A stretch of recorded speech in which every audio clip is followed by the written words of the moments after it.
This is my SanDisk Extreme card that I use on the GoPro here. The numbers on the card mean various things. 128 GB is how many gigabytes the card is. The microSDXC denotes the speed of the card. And the V30 is the minimum write speed of the card, which is 30 megabytes per second in this case. It can write up to 90 megabytes a second, and it can read up to 170 megabytes a second.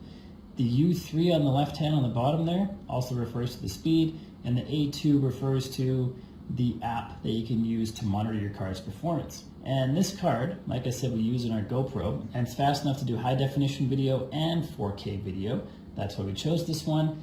And to get it into your GoPro, or whatever camera you're using, all you have to do is you open the slot where it goes in this case the battery slot. We see the micro SD card port right there. You need to have it upside down, and you slide it in and you push it until it clicks,